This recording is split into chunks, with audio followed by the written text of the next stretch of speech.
Just a couple of, well, slight apologies in advance. The label on the tin is a little bit misleading. I'm not going to go into any detail into the relationship between the Lib Dems and the Labour Party. There's a lot of gossip about that. I mean, you may want to ask me, but I don't have anything terribly exciting or topical to say about it. And equally, I haven't come here with a very carefully crafted lecture. I've come here to talk a little bit discursively. And what I want to do, essentially, is to question some of these labels that we attach in politics, particularly, you know, what does left mean? What does centre-left actually mean? Because I've been troubled for the last couple of decades that much of the architecture of political ideas, which is based essentially around right and left, has been pretty much since the French Revolution, no longer means very much anymore. And I tried about 20 years ago to write a pamphlet for the think tank called Demos, which was called The Politics of Identity.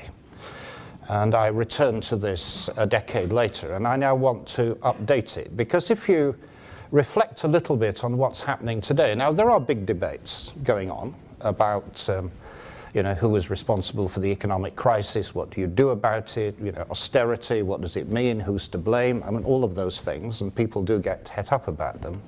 But the really big divisive issues of our time don't fit within that kind of left-right framework at all comfortably. And just, I mean, in the UK, there are probably three on the go at the moment, which are massively divisive and deep, get cut through to deep emotional roots that don't fit within the left-right framework at all. One of them is the question about whether the United Kingdom should survive. Next year we will be having a vote in Scotland about whether the union of the United Kingdom, which has existed for 300 years, should continue. And at the heart of that debate is a question of national identity. What is it to be Scottish? And is it possible to be Scottish and part of Britain? A fundamental question of identity. The other question, which is now very salient, is the question, is it possible to be British and part of Europe? There will very probably be a referendum on British membership. You know, we can comfort ourselves in saying everything will be fine and everybody will be rational, but it is an existential question. And it is quite possible that Britain could diverge from the European Union, which it has been a member of now for 40 years. And the other issue, which I think if you are a live politician today, you're probably very painfully conscious of, is that the issue that cuts through to people on the doorstep more than any other are issues around immigration. And that, of course, has different dimensions. Are we talking about Eastern Europe? Are we talking about people from outside Europe?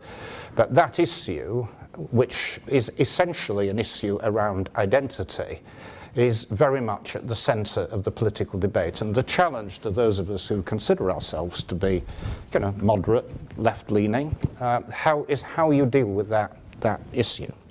But I think the first step in the argument is to ask the question about how meaningful it is these days to talk about issues in left-right terms. You can take some of the very big issues which concern many of you here that don't easily fit within that context. If you take an issue which I know is big in Norwich, you have a big Green Party here, is the whole question of environmental values. But you can be green with a small g from the far left, from the far right, or any point in between. And indeed, the environmental movement encompasses a very, very wide range of ideological positions on that kind of spectrum.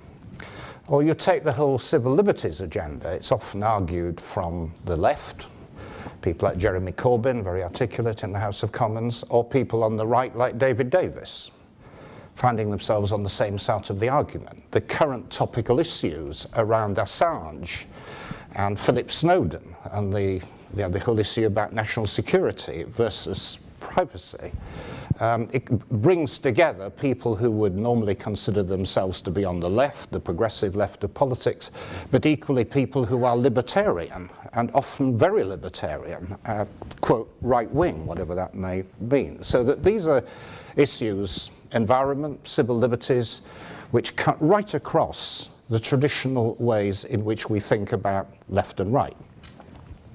Or if you take some of the issues that have traditionally polarized people on left-right lines, those issues have become very blurred. I mean, if you'd asked in the immediate post-war period what made a social democrat or a socialist, it was very, very clear. It was around issues of public ownership versus private ownership, income and wealth distribution, the future of the welfare state. Now, of course, we still argue about those things, but in very marginal ways. Nobody any longer is suggesting shifting the frontier between the state and the private sector in terms of ownership in a radical way. Now, you could say that's wrong, we should be, but we're not.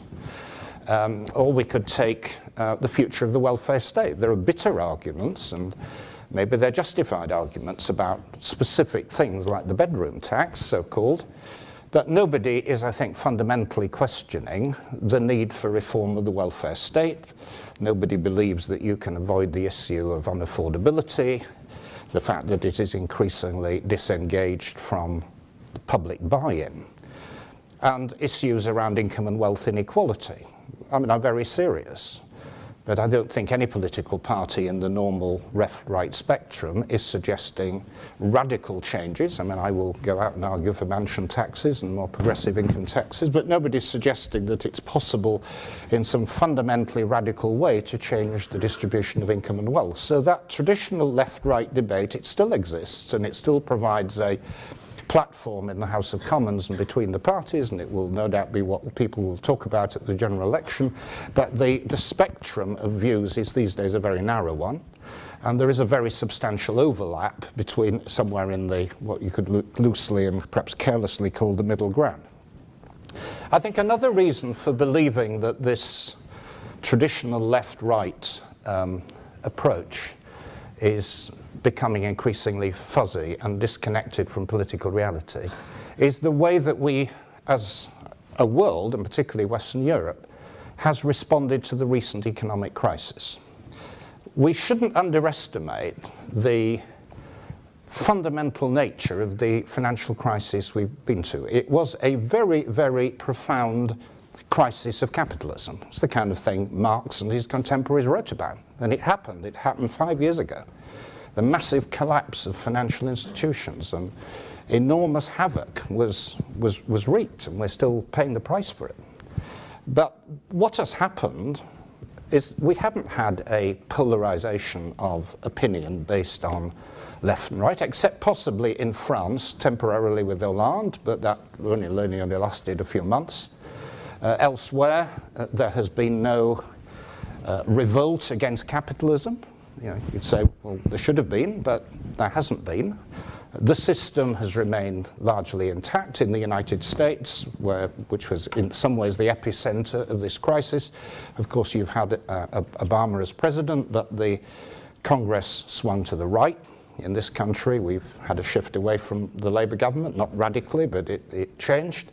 And in many of the countries of Northern Europe, which were in many ways the heartland of social democracy, politics has moved not to the right in ideological left-right terms, but in terms of populist movements. The crisis did not produce a polarization on left-right, pro-anti-capitalist lines, as you might have expected from the traditional ways of thinking about things. So just to summarize that part of the argument, our traditional way of looking at things in left-right terms no longer applies to many of the issues that we debate. There is a blurring, a narrowing of the spectrum of opinion when we're talking on the left-right agenda.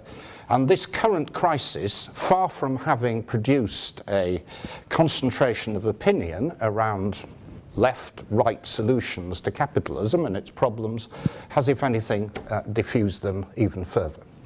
What has happened is, and if we can pick up any kind of systematic pattern, is the strengthening of what I call the politics of identity.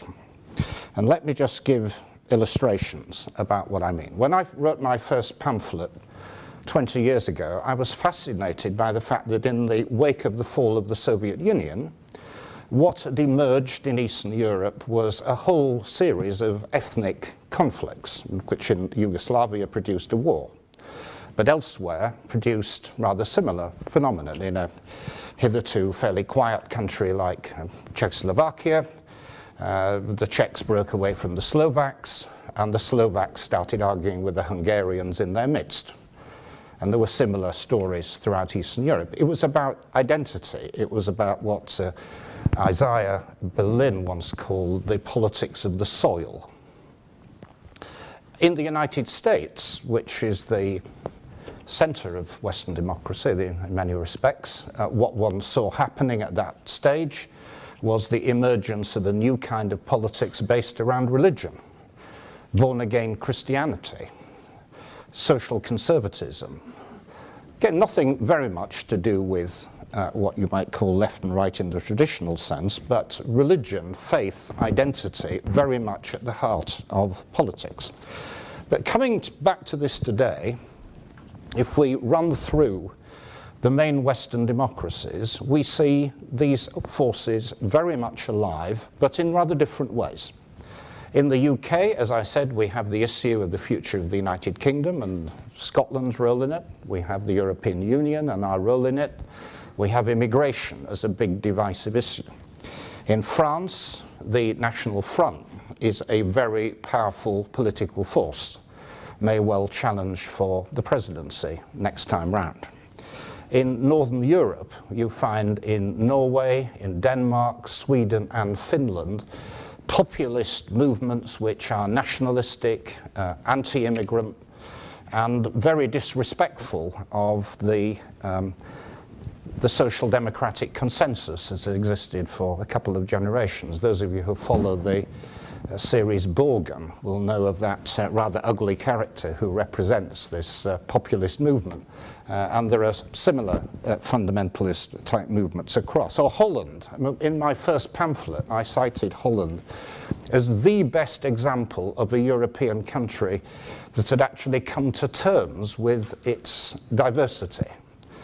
Holland had absorbed a whole generation of people from Indonesia and other minorities from the Caribbean. It was a wonderful example of a genuinely multicultural country. But what's happened in Holland is the emergence of a party which is fundamentally anti-Muslim, anti-immigrant, and very nationalistic. The politics of identity is a very powerful factor. And if you're a liberal or a social democrat in Holland, you have to contend with that very powerful force. In Eastern Europe, Hungary has brought to the fore a party called Jobbik, which is openly anti-Semitic.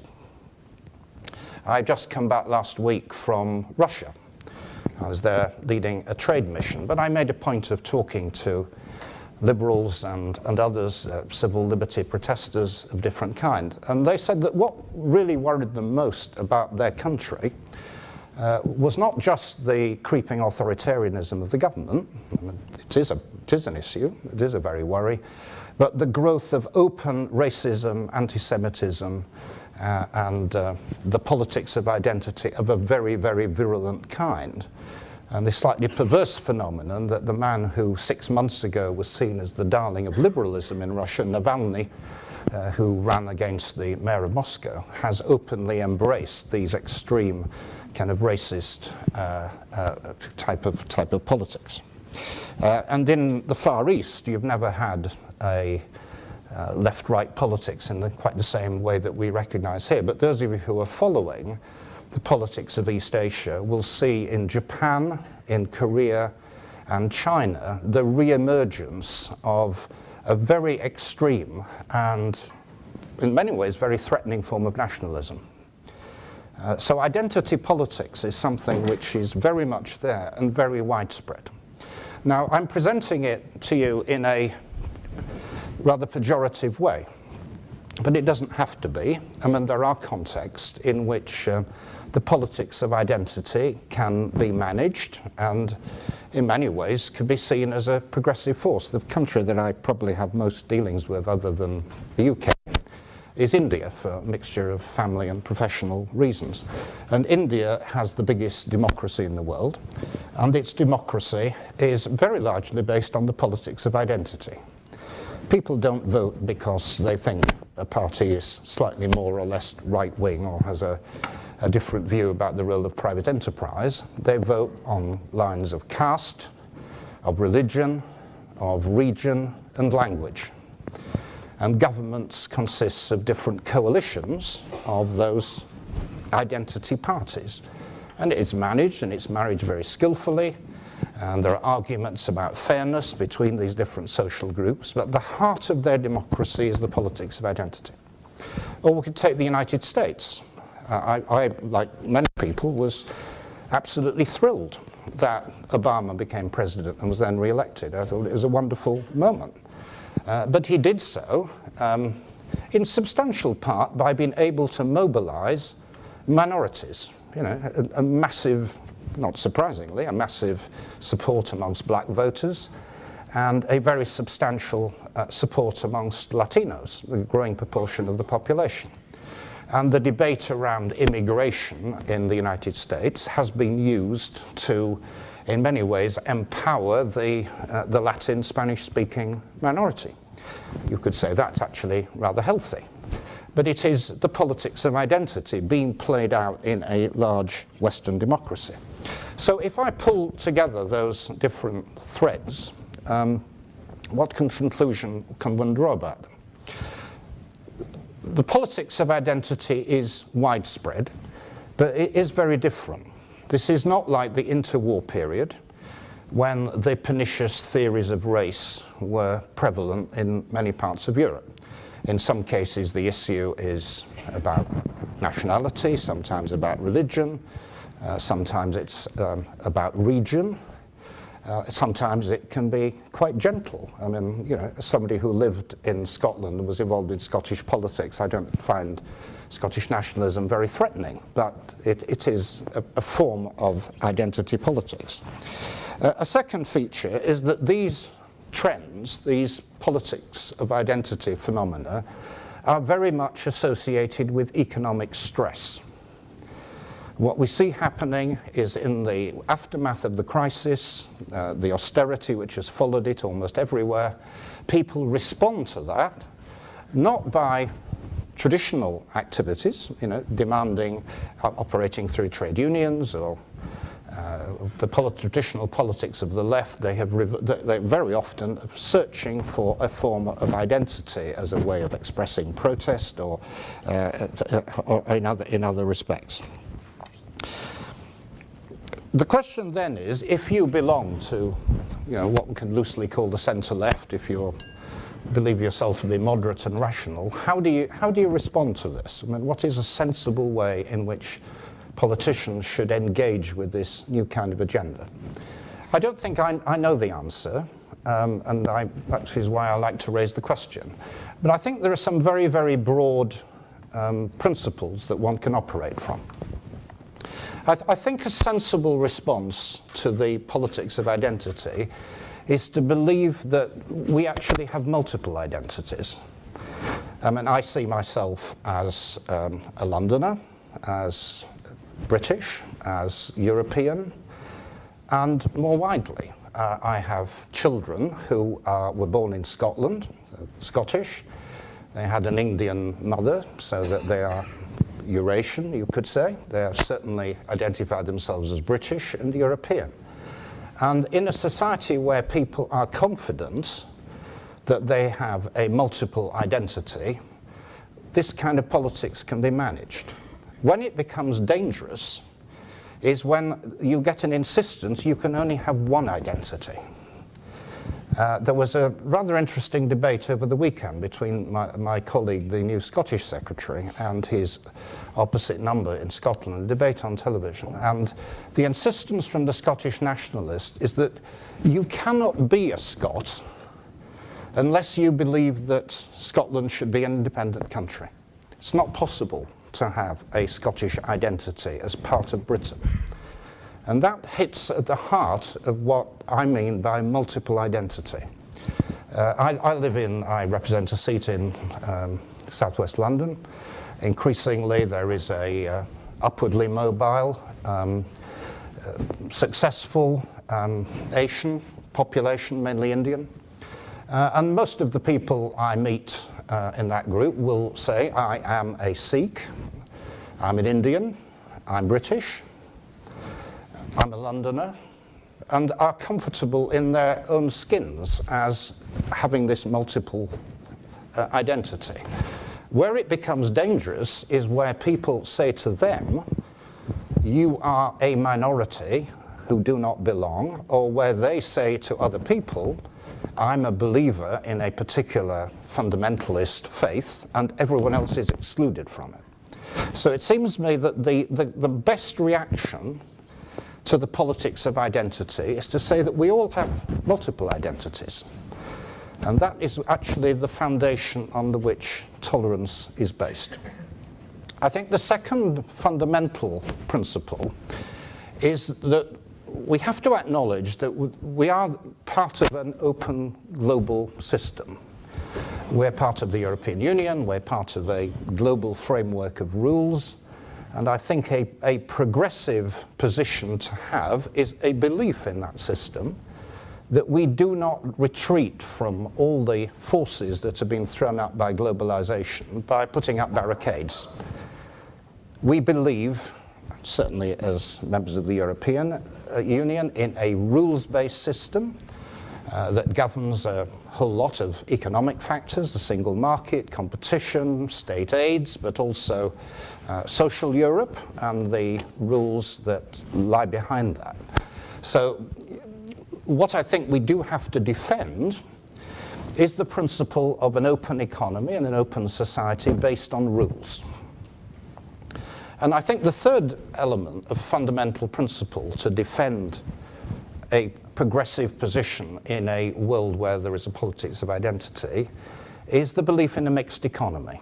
Because I think if you just accept that a purely laissez-faire solution, nothing can be done, inevitably you create extreme alienation, people with anger and hurt, and who express that anger and hurt through militant forms of identity politics.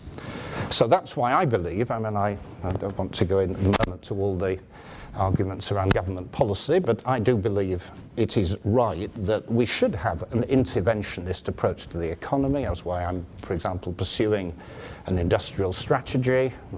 The government has a responsibility for training, for skills, for innovation, not simply because it's good economics, but because it provides a framework of stability and long-term thinking within which people can find some sense of security. And if they lack that security, they will be alienated, and the alienation will take an angry and dangerous form. But let me just conclude my argument by addressing what I think is probably the most difficult issue now in British politics, which is immigration. There's very little doubt that apart from the general arguments about the economy and who got us into this mess and how do we get out of it and do we want more or less austerity, and that argument I think probably will subside as the economy recovers. The issue which is most to the fore is immigration. And I think one has to try to step back from it a little bit, and that's why is it such a difficult issue? And why is it that so many people care about it and get angry about it? I think the problem is that there are some genuine issues here which we have to address. For a lot of people, competition with overseas workers has a direct impact on their wages, on their prospects of employment. The irony at the moment is that there is unrestricted labour movement within the European movement, but very restricted movement for people coming from outside the European Union. we're probably actually having negative economic consequences of restricting imports of skilled labour and overseas students, actually, from India and other countries, whereas we have a more or less complete freedom of movement within the European Union. But I think we do have to acknowledge that, not for everybody, but for significant sections of the labour force, competition for jobs, for pay, is a reality, and we have to be honest about it and try to manage its consequences. Secondly, it is a fact also that there is a competition for other scarce resources, public goods. As it happens, most of the people who come to the UK from other parts of Europe are young, make relatively little demands on the health service and the welfare system, but some do. And that is a scarce resource, and it does create resentment. And we have to have a way of explaining to people that the net benefits are there, or that we're going to find some way of managing that competition for scarce resources.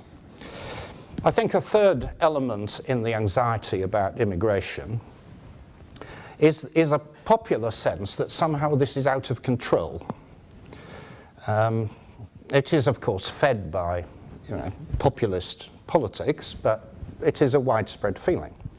And the truth is that government policy, and both under the last government and ours, is deeply schizophrenic, because we have increasingly tight controls over people coming from outside the European Union, but none at all in terms of movement within the European Union. Now, we can argue rationally that more British people go to live overseas in Europe than come here, but nonetheless, it is a liberalised market in people. And you could say that's a positive thing. That's what the single market means. But it does mean that for people who are nervous and who are excited by this issue, there is this sense of a lack of control. And I think the fourth issue, which follows on to some extent from those others, is it does directly challenge people's idea of identity. And the language that people use in this area is often dishonest, confusing, confused. There was a little anecdote I tell which I thought illustrates this point very well. I was at the tail end of my last general election campaign, and I think it was almost my last door. And I knocked on the door, and this lady came, and will you be voting for me? Yes, I normally do. And anyway, so I couldn't resist the temptation. Perhaps I was being polite. I said, well, is there anything worrying you? And she said, yes, it's illegal immigration. So I said, well, how do you know that there's illegal immigration? Well, I see them every day in the high street. So I should have been sensible and walked away. But anyway, I couldn't resist asking the question, well, okay, you see them in the high street. How do you know they're there illegally? And she looked at me as I was a complete dumbbell. And she then pointed up the road to the mosque and said, you know what I mean. And actually, that episode sort of encapsulates what the politics of identity is all about, because she was essentially saying that her identity was threatened by the mosque up the road. But it's captured in arguments about the legality or illegality of immigration, which wasn't actually what she was trying to say. So I think on all those different levels, immigration is a very, very tricky issue, which tolerant, moderate, to use the phrase, centre-left politicians have to engage with properly. I don't think there's a definitive answer to it. I think it is partly about always trying to reduce the argument to evidence and fact, always very hard in a highly emotive context, but I think one always has to try to do that. I think it is by asserting the values of multiple identity, insisting that probably for most of those people who go to the mosque up the road, they think of themselves as Muslims, but they probably also think of themselves as British as well. And it is also addressing the fundamental issues of perceived unfairness, economic insecurity, which probably lie behind this politics of identity. It's very difficult to grapple with. So on that slightly unsatisfactory note, I'll draw my comments to a close and invite questions. Thank you.